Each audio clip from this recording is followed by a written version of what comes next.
Halo semuanya, kali ini Lengkung Seni masih ada di Bandung dan kali ini kita ada di Studio Jehan Art Center. Kita bakal ngobrol-ngobrol dan berbincang langsung dengan keluarga dari almarhum seniman maestro dari Bandung ini, Jehan Sukmantoro. Dan seperti kalian tahu, mungkin beberapa sudah mengenal mendiang Jehan, bahwa beliau ini dikenal dengan misteri mata bolongnya. Jadi hampir semua karya-karya beliau itu memunculkan sosok mata bolong. Yuk ikutin saya.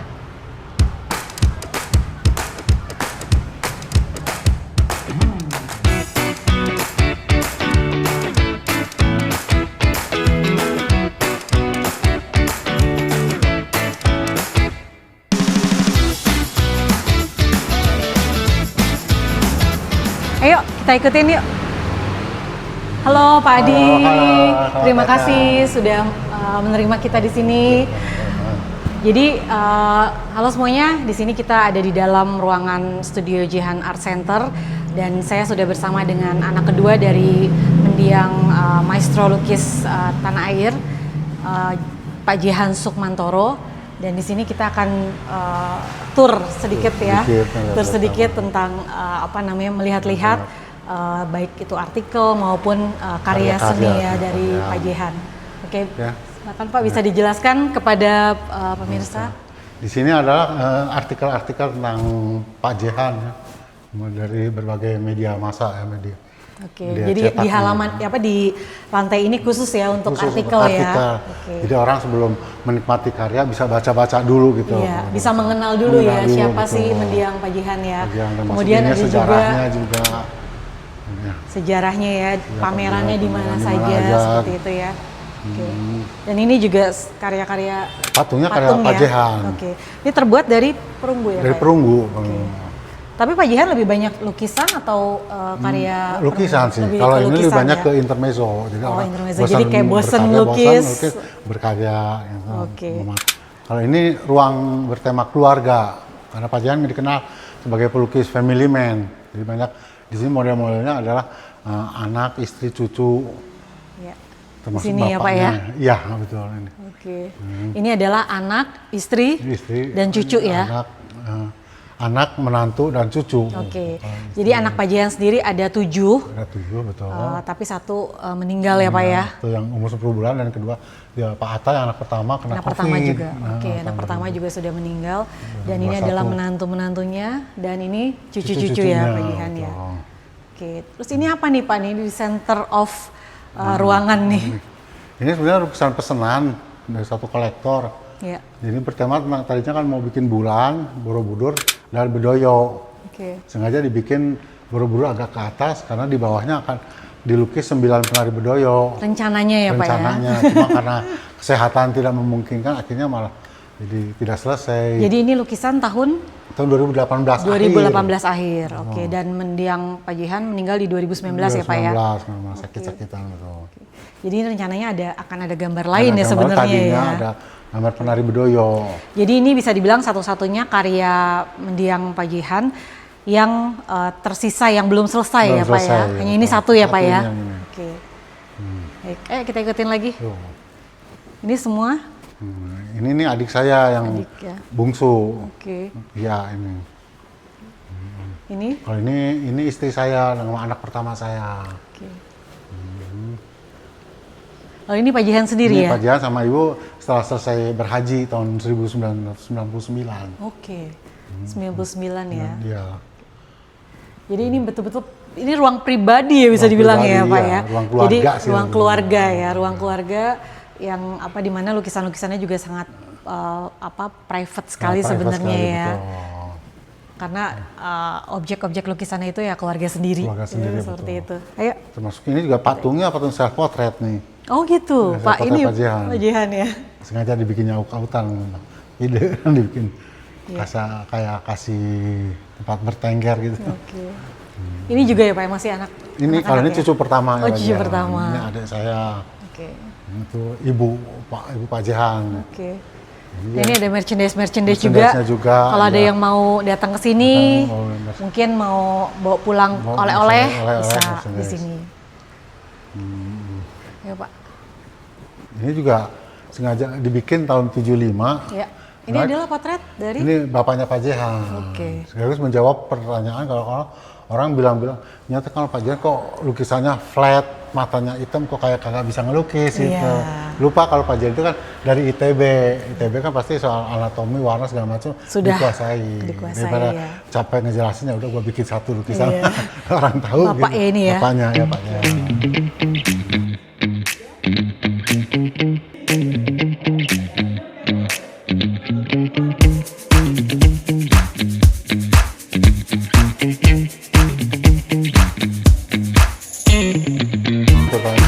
Jadi ini salah satu bentuk support juga ya Pak Support juga ya? ke support system buat seniman muda. Iya, support keluarga Pak Jehan untuk meneruskan, seperti itu ya, meneruskan apa namanya, mungkin warisan atau apa ya, keinginan dari Pak Jehan yang memang sangat concern terhadap dunia seni Indonesia. Betul. Nah yang seperti ini mungkin orang jarang melihat ya Pak ya? Melihat, ya. Tapi sebenarnya ada karya Pak Jehan yang seperti ini juga ya? Betul, reliefnya. Jadi ini wanita ya, ruang ini? Ruang wanita, karena temanya wanita semua. Oke. Kenapa tuh Pak, ada filosofi atau ada latar belakang khusus nggak kenapa Pak Jehan juga sangat concern terhadap perempuan? Jadi ada, kalau Pak Jehan sih ada bilang itu ada dua jawaban. Jawaban simpelnya karena Pak Jehan laki-laki. Oke. Simpel itu ya? Simpelnya sesimpel itu, tapi kalau jawaban filosofisnya karena perempuan itu kan makhluk misterius. Bahkan perempuan sendiri kagak mengerti. Tidak mengerti dirinya sendiri. Oh iya, laki-laki. Bener gak tuh? Yang penonton perempuan? Iya. Iya. Jadi ini modelnya sendiri dari mana Pak ini? Pada umumnya jadi ada tetangga sekitar juga, ada juga yang artis juga kayak ini, mungkin pernah dengar Debbie Cynthia Dewi. Oh iya. Itu tahun 70-an kan dibawa sama Pak Remi Silado berkunjung ke studio ke Gang Masjid, dulu belum ada di sini. Itu dilukis. Ini ya Pak ya? Ya, Debbie Cynthia Dewi. Menariknya kasih gambar salib lagi, kalung salib. Iya betul. Ini juga semua ya, jadi semuanya tentang ini lantai 2 ini tentang bicara soal perempuan nih. Mungkin ini karya-karya yang tadi juga yang tadi seperti kalian semua lihat bahwa ternyata Pak Jehan juga bukan hanya karyanya nggak cuma yang bermata hitam atau bermata bolong. Sebagai seniman juga beliau sangat eksplorasi juga ya Pak ya terhadap bentuk-bentuk lain ya Pak ya. Betul. Tapi memang tetap konsisten dan memang itu ikonik. Beliau memang untuk yang mata hitam itu ya. Mata hitam konsisten. Wah juga ini ada abstraknya. Oh jadi tema haji ya ini ya. Haji. Tadi di mix hingga tahun 2015 kan ketika Pak Jehan udah mulai sakit-sakitan, entah bening, itu mulai main transcendental. Jadi di mix antara haji sama yang transcendental, abstrak transcendental. Nah, seperti ini Laut Merah di Jeddah di haji, terus ini wukuf di Arafah haji. Jadi mungkin lebih mendekatkan diri kali gitu ya Pak ya, terhadap sang pencipta ya. Khaliknya, betul. Jadi sisi spiritualitasnya Pak Jehan di sini keluar ya Pak? Dikeluarkan, betul. Jadi era tahun berapa ini Pak lukisan-lukisan? Kalau yang haji tahun 99, tapi kalau yang transcendental, abstrak transcendental itu tahun 2015. Dari diagnosis sudah mulai kena kelenjar itu ya? Kanker getah kelenjar bening. Getah bening. Nah, sebenarnya temanya laki-laki.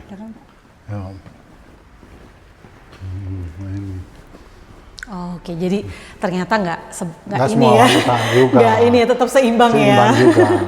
Jadi ada laki-laki juga, perempuan, tema laki-laki. Banyak sastrawan, ada kolektor, tapi banyak sastrawan. Terutama yang sering jadi modelnya itu Pak Sapardi. Yang tadi ke patung Pak Sapardi. Karena Pak Sapardi kan teman Pak Jehan dari sejak SMA di Margo Yudan. Teman karib ya. Betul. Jadi diabadikan lewat lukisan. Makanya Pak Sapardi sendiri pernah nulis juga sahabat sampai kiamat. Menarik ya, memang setia ya Pak ya? Setia, iya. Banyak model-modelnya dari sketsa. Saya lihat setia terhadap keluarga, setia terhadap perkawanan juga ya Pak ya? Juga. Jadi banyak sisi-sisi yang ternyata sisi-sisi humanis dari Pak Jehan yang mungkin selama ini mungkin orang belum tahu seperti itu ya Pak ya. Dan ada cerita lucu ya Pak tadi ya, kita ngobrol-ngobrol sebelumnya ya Pak ya. Apa tuh Pak, bisa diceritain nggak kepada penonton? Ya waktu zaman perjuangan Pak Jehan kan ke Jakarta mau pulang dari satu galeri. Terus nanti pas kereta berhenti itu kan lihat tukang rambutan. turunlah untuk beli rambutan. Lagi tawar-tawar tiba-tiba keretanya berangkat, itu lukisan yang ketinggalan di keretanya ke bawah. Dan sampai sekarang masih jadi misteri kemana lukisan itu di tangan siapa gitu. Siapa, betul. Jadi kalau mau tahu lebih banyak lukisan-lukisannya Pak Jihan, janjian sama Pak Adi. Barangkali ada yang baru. Iya betul. Di sini dia. Ini yang terselamatkan. Oh ini oke. Ini Ini sketsa. lukisan sketsa ya ini Sketsa ya. Pak Jehan. Dari ini yang terselamatkan Pak Jehan tahun 54. Oke. Jadi sebelum 65 masuk ITB, ya. Ya, sebelum masuk ITB malahan. Oke. Oh sketsa ya. Sketsa betul. Jadi termasuk langka nih Pak, ini Langka, tidak dijual ini Mah ya. Tidak, Jadi ini hanya saksi untuk sejarah. jadi ya, saksi merindukan. Merindukannya, jadi terobsesi sama Oke. kehangatan di anak. Jadi di ruangan ini di lantai Lantai 3 ini. ya, Temanya itu temanya tentang perempuan dan Ibu anak. dan anak. Jadi, Ibu dan anaknya. ya, jadi ada kerinduan dari Jihan, ya. beliau, dari almarhum tentang sosok seorang ibu gitu di masa lalu ya, seperti itu. Menarik, dan ini buku-buku Buku yang yang berkaitan dengan Pak Jehan. ditulis oleh baik untuk pameran ya. Pameran maupun sengaja buku lepas juga. Oke, pameran maupun autobiografi ya. Autobiografi, menekan autobiografi. Jadi kalau yang mau ke sini bisa Bisa baca-baca baca-baca juga. juga. Oh ini ya pemandangan. Bener, saya jarang melihat jarang karya-karya Pak Jihan yang tereksposi. seperti ini ya. Betul. Betul. Orang karena selalu mungkin identiknya identiknya, mata hitam, identiknya figur. mata, iya. Ternyata di sini sangat banyak sekali kita bisa melihat sisi lain dari mendiang Pak Jihan. Dan ini sangat menarik sekali untuk mungkin mahasiswa-mahasiswa seni atau pecinta seni dari kalangan umum juga. Kalau misalkan yang mau mengenal sosok beliau, sosok mendiang Pak Jihan, itu bisa mampir lagi ke Sampai sini. kesini, Iya. betul. Jadi ada kerinduan dari beliau, dari almarhum tentang sosok seorang ibu. Kaligrafi ya, buat kaligrafi.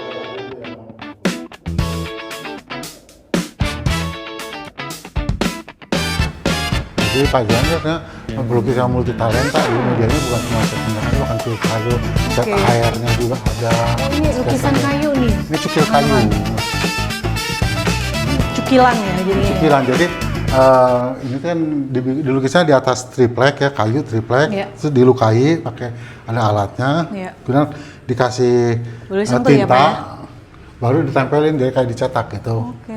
Nah di sini ada 1 sampai 5, artinya bahwa ini dari yang nomor 1 dari edisi 5. Oh. Udah gitu baru dihancurkan si itunya. Oke.